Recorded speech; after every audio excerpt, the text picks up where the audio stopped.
Outlet पर होगा आपके सारे फिजिक्स के इंस्टीट्यूट मैथ्स और उसका सफाया। बस अपने फोन से क्वेश्चन की फोटो खींचो, क्रॉप करो और तुरंत वीडियो सोल्यूशन पाओ। डाउनलोड कीजिए डाउटनेट ऐप अभी या फिर व्हाट्सएप कीजिए अपने डाउट्स 8 400 400 400 पर। इस क्वेश्चन को हम देखते हैं। तो इस क्वेश्चन में बोला है कि a shell is projected from a gun with the muzzle velocity कितना यू।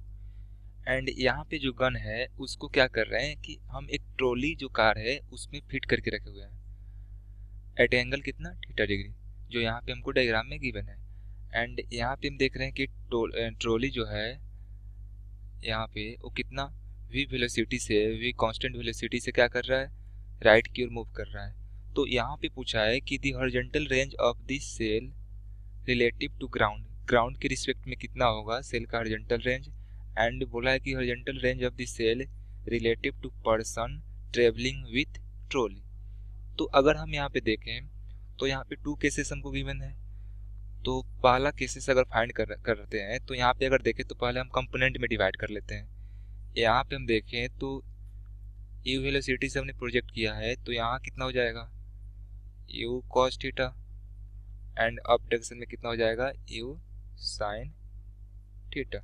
तो यहाँ पे जो सेल है वो पैराबोलिक पाथ फॉलो करेगा।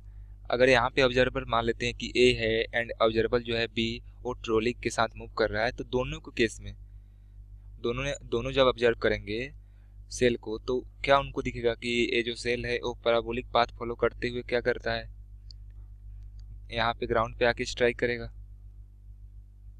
तो अगर हम यहाँ पे देखें तो सिंपल ए नंबर पार्ट को करते हैं। तो ए नंबर पार्ट में अगर देखें कि velocity of the projection of the shell तो कितना हो जाएगा, velocity of the projection of the shell भी अगर देखें कितना लिख सकते हैं, velocity of the projection of the shell with respect to जो आपका ट्रॉली कार है and plus velocity of the trolley car.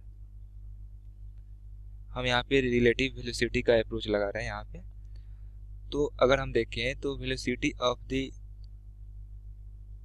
यहाँ पे सेल है with respect to trolley car अगर देखें तो कितना हो जाएगा यहाँ पे V cos theta I and plus क्या हो जाएगा U sine theta J. And अगर वेलोसिटी ऑफ द कार देखे तो सिंपल यहाँ पे कांस्टेंट वेलोसिटी से मूव कर रहा है, that means v into I cap. तो यहाँ पे अगर देखें तो वेलोसिटी ऑफ द एस मतलब यहाँ पे सेल का देखें तो कितना हो जाएगा यू कॉस थीटा एंड यहाँ पे क्या है प्लस v है into I cap plus you sine theta J cap. चलिए हमने तो इसको फाइंड कर लिया, बट यहाँ पे क्या बोला है हमको हॉरिजॉन्टल रेंज बोला है, shell with respect to ground के रिस्पेक्ट में बोला है। तो अगर हमको हॉरिजॉन्टल रेंज फाइंड करना है तो हॉरिजॉन्टल रेंज क्या होता है कि एक्स में जो भी मोशन देखते हैं, जो भी डिस्टेंस ट्रेवल करता है उसी को हॉरिजॉन्टल रेंज बोलते हैं। तो यहाँ पे अगर देखें displacement along the horizontal direction अगर देखें तो कितना हो जाएगा, displacement along the horizontal direction कितना हो जाएगा, क्या लिख सकते हैं एस वेक्टर इक्वल टू क्या लिख सकते हैं आर इंटू आई, क्योंकि जो भी होगा वो क्या होगा आर इंटू आई होगा। मान लेते हैं कि जो भी यहाँ पे रेंज होगा वही तो यहाँ पे हॉरिजॉन्टल डिस्टेंस डिस्प्लेसमेंट होगा हॉरिजॉन्टल डायरेक्शन में। एंड हमको पता है कि ए वेक्टर जो है वो कितना है माइनस जी जे कैप है। एंड और क्या गिवन है हमको, हमने यहाँ से ई एस इक्वल टू इतना फाइंड किया हुआ है पहले से। तो हम अगर S equal to U T plus half A T square अगर लगाए यहाँ पे तो यहाँ से क्या लिख सकते हैं, एस जो है कितना है R into I equal to X direction में कितना मोशन है U cos theta plus V into T होगा आई कैप प्लस यहाँ पे देखें तो 1/2 कितना है 1/2 ए टी स्क्वायर। तो क्या लिख सकते हैं अगर यहाँ पे देखें तो यहाँ से क्या लिख सकते हैं you T sine theta and minus 1/2 कितना हो जाएगा जी टी स्क्वायर इंटू क्या होगा जे कैप। तो चलिए आगे देखते हैं। तो कंपेयर करते हैं अगर कोफिशिएंट तो आई एन जे का, तो हमको जो है आर इक्वल टू कितना मिल जाएगा, U cos theta plus V into T, and इसको जीरो होना पड़ेगा, U T sine theta -1/2 G T square equal to क्या होना पड़ेगा, जीरो होना पड़ेगा, क्योंकि वाई कंपोनेंट वाला जीरो होता है रेंज के लिए।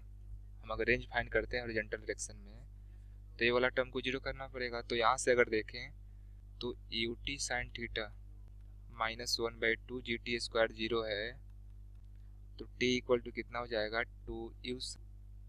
हमने ऐसा क्यों लिया, क्योंकि अगर हम डिस्प्लेसमेंट देखते हैं तो यहाँ पे डिस्प्लेसमेंट जो भी होगा, सेल है वो आगे ग्राउंड पे स्ट्राइक करेगा, तो जो भी डिस्प्लेसमेंट होगा वो एक्स डायरेक्शन में होगा, इसीलिए आर आई लिखा। एंड प्लस वाई डायरेक्शन में डिस्प्लेसमेंट क्या होगा, क्योंकि इस पोजीशन से भेजा हमने, इस पोजीशन पे आ गया, तो वाई डायरेक्शन में डिस्टेंस ट्रेवल जीरो हुआ, तो इसलिए वाई वाला यहाँ पे जीरो हुआ, तो हम होल डिस्प्लेसमेंट देख रहे हैं तो यहाँ पे जीरो लेके चलेंगे, तो वही यहाँ पे हमने किया है। तो अगर हम देखें, ये तो आपका एक्स डायरेक्शन का डिस्प्लेसमेंट प्लस वाई डायरेक्शन का डिस्प्लेसमेंट, वही हमने यहाँ पे लिखा है। तो टी इक्वल टू इतना आ गया, हमने यहाँ से टी फाइंड कर लिया। तो अगर हम क्या करते हैं, टी का वैल्यू अगर आर में रखें तो हमको रेंज मिल जाएगा। तो आर इक्वल टू देखें, इसको मान लेते हैं इक्वेशन नंबर 1, तो टी का वैल्यू पुट करते हैं यहाँ पे, इसको तो 2 को 1 में पुट करेंगे तो आर इक्वल टू यहाँ से कितना हो जाएगा, U cos theta plus V into T का वैल्यू कितना है, 2v sine theta divided by G, sorry 2u है यहाँ पे u है, क्योंकि हमने पहले ही मेंशन किया था 2 साइन थीटा, क्योंकि हमने पहले ही यहाँ से निकाला था क्या, u साइन थीटा था। तो ये क्या होगा, यही हमारा रेंज होगा। तो हमको रेंज फाइंड करने को बोला था ग्राउंड के रिस्पेक्ट में, तो कितना हो जाएगा, आर इक्वल टू इतना। एंड सेकेंड में बोला था कि ट्रेवलिंग पर्सन जो है विथ ट्रॉली के रिस्पेक्ट में जो होगा रेंज, वो कितना होगा। तो हमने तो ये नंबर पार्ट को कैलकुलेट कर दिया। अगर बी नंबर पार्ट को यहाँ पे देखें तो horizontal component of the initial जो वेलोसिटी ऑफ द सेल होगा, तो यू एक्स इक्वल टू कितना हो जाएगा, हमने यहाँ पहले फाइंड किया था कितना, U cos theta, and U I equal to कितना, यू साइन थीटा। तो अगर हम देखें the time of flight of the shell will be same, दोनों केस में तो सेल होगा, क्योंकि हम यहाँ पे देख रहे हैं कि दोनों क्या कर रहा है, दोनों के केस में ग्राउंड के रिस्पेक्ट में एंड ट्रॉली के रिस्पेक्ट में जो भी मोशन मैन देख रहा है, पर्सन देख रहा है, वो दोनों सेम देख रहा है, पैराबोलिक पथ देख रहा है। तो दोनों केस में time of flight will be same होगा बोथ ऑब्जर्वर के लिए। तो यहाँ से अगर देखें तो आर डैश इक्वल टू क्या लिख सकते हैं, तो जो भी रेंज होगा दोनों जब पर्सन देखेगा तो दोनों हॉरिजॉन्टल डिस्टेंस में जो एक्सट्रैक्शन जो ट्रेवल करेगा उसके इक्वल होगा। That means R dash equal to क्या लिख सकते हैं, u cos theta into T. तो यहाँ से क्या लिख सकते हैं, यू कॉस थीटा इनटू, हमने टाइम कितना फाइंड किया था, 2u sine theta divided by G. क्योंकि पहले केस में हमने देखा था कि सेल का जो मोशन था वो किसके रिस्पेक्ट में था, ग्राउंड के रिस्पेक्ट में। बट यहाँ पे हमने देखा कि ओनली केवल हमने देखा कि पर्सन का ट्रॉली के रिस्पेक्ट में, जो इस पे पर्सन है उसके ट्रॉली के रिस्पेक्ट में बोला हमने, travelling person with the trolley. तो उसके लिए जो वेलोसिटी है तो सिंपल हमको दिख रहा है कितना, u था, u से प्रोजेक्ट किया था तो u cos theta u sin theta था, x में था u cos थीटा, y में क्या था u sin थीटा। तो जो भी रेंज होगा वो x में क्या होगा, u of x into T. तो u ऑफ x कितना, सिंपल u cos थीटा है इंटू हमने टाइम ऑफ फ्लाइट यहाँ पे फाइंड किया था, क्योंकि टाइम ऑफ फ्लाइट दोनों के लिए सेम होगा। तो यहाँ से कितना आ जाएगा, अगर आर डैश देखें तो कितना हो जाएगा यहाँ से, 2u square cos theta into sine theta divided by कितना, जी। तो यहाँ से क्या लिख सकते हैं, u square sine 2 theta divided by G. ये क्या होगा, हमारा आंसर होगा। तो हमको दो पार्ट फाइंड करना था, तो पहला पार्ट हमने फाइंड कर दिया एंड दूसरा पार्ट फाइंड कर दिया, जो हमारा आंसर हुआ।